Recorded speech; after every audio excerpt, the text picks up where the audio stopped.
गणेश जी और कार्तिक दोनों एक दूसरे से बहुत प्रेम करते थे। साथ खेलते, साथ खाना खाते, मगर दोनों के बीच लड़ाई भी काफी होती थी। ऐसी ही एक लड़ाई के बारे में हम आज आपको बताने वाले हैं।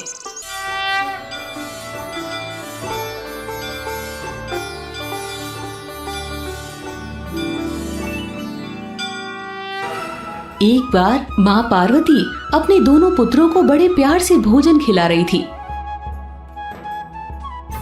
ये निवाला गणेश का, ये निवाला कार्तिके का। माते, आज का खाना तो बहुत ही स्वादिष्ट बना है और ये लड्डू देखकर तो मेरे मुंह में पानी आ गया है। ओफो गणेश, तुम कितना खाना खाते हो? माँ, ये गणेश एक बार में कितने लड्डू खा जाता है? मेरे तो सिर्फ 2 ही लड्डू खत्म हुए हैं, मुझे और लड्डू चाहिए। माँ, आप पहले मुझे लड्डू दो। नहीं माँ, पहले मुझे दो। ये ले कार्तिक, मैंने तो सारे लड्डू उठा लिए। दम है तो मुझे पकड़कर दिखा। देखा माँ आपने, गणेश सारे लड्डू ले भागा। रुकिए, इसे तो मैं अभी पकड़ता हूँ। कार्तिक, मैं तो यहीं खड़ा हूँ।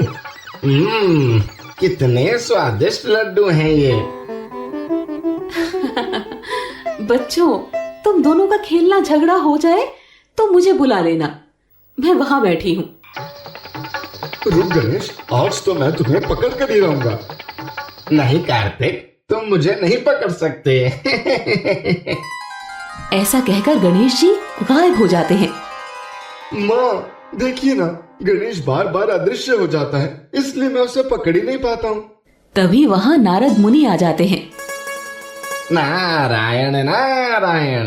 कार्तिक को माँ पार्वती से हट करता देख नारद मुनि समझ जाते हैं कि गणेश और कार्तिकेय झगड़ा कर रहे हैं। प्रणाम देवर्षि नारद, कहिए कैसे आना हुआ? देवी पार्वती, मैं तो आपको ये दिव्य फल देने आया हूँ। जो भी इस फल को ग्रहण करेगा उसे अमृतत्व और अतुलनीय बुद्धि प्राप्त होगी।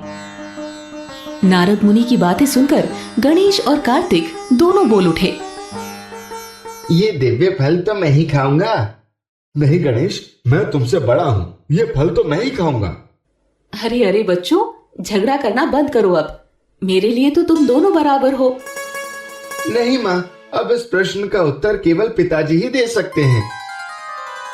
सब मिलकर भगवान शिव के पास पहुंचे। माता पार्वती ने उन्हें सारी बात बताई। प्रभु, अब आप ही इन दोनों को समझाइए।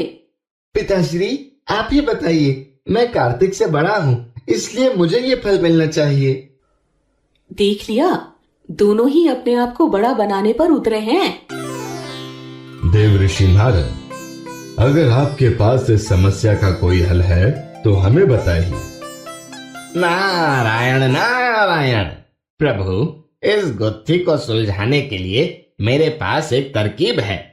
मैं तुम दोनों के सामने एक चुनौती रखता हूँ। जो जीतेगा वही इस फल का असली हकदार होगा और वही बड़ा भाई माना जाएगा। कैसी चुनौती देव ऋषि नारद? तुम दोनों को पृथ्वी की परिक्रमा करनी होगी। दोनों में से जो प्रथम पृथ्वी की 3 बार परिक्रमा करके पहले आएगा उसे विजय घोषित करके फल दिया जाएगा।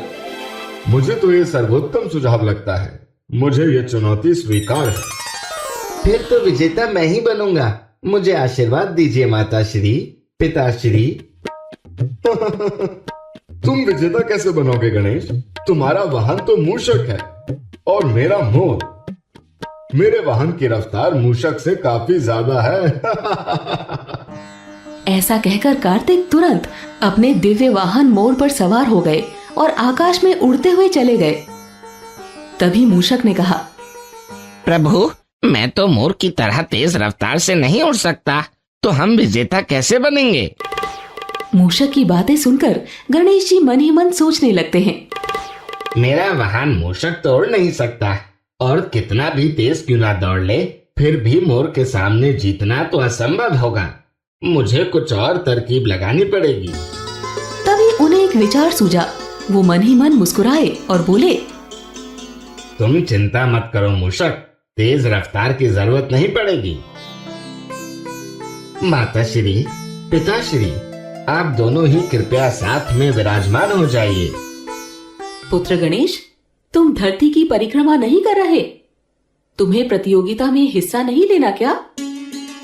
पार्वती, हमारे दोनों पुत्र बहुत बुद्धिमान हैं। गणेश अगर ऐसा कर रहा है तो कुछ सोच कर ही कर रहा होगा। गणेश जी ने अपने हाथ जोड़े और भक्ति के साथ भगवान शिव और पार्वती के समक्ष चक्कर लगाने लगे। गणेश को ऐसा करता देख भगवान शंकर, माता पार्वती और देवर्षि नारद चकित रह गए। वो सोचने लगे कि बाल गणेश ये क्या कर रहे हैं।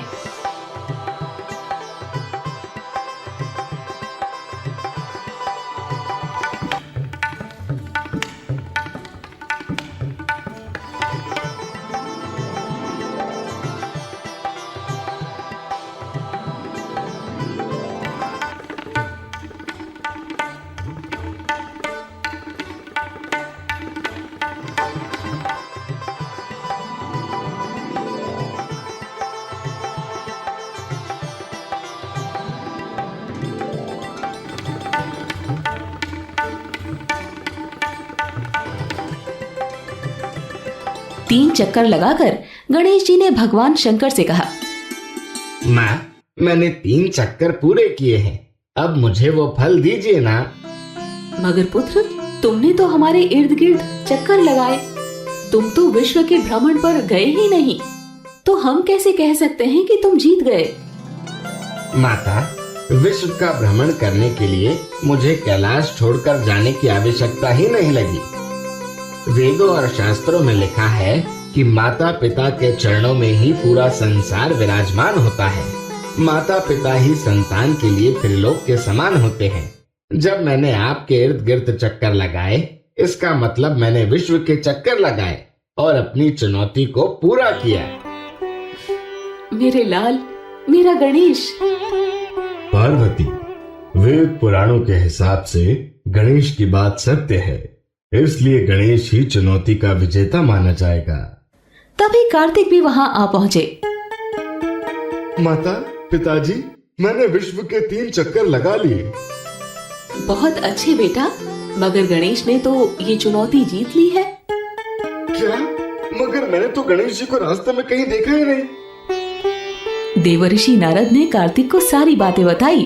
वो भी गणेश की बुद्धिमानी से बहुत प्रसन्न हुए। उन्होंने गणेश को गले लगा लिया। उसके बाद माता पार्वती ने अपने दोनों पुत्रों को वो दिव्य फल मिल बांटकर खाने के लिए दे दिया। दोस्तों, आपको ये कहानी कैसी लगी? कमेंट करके जरूर बताएं। ऐसी और कहानी सुनने के लिए इसे लाइक और शेयर जरूर करें। धन्यवाद।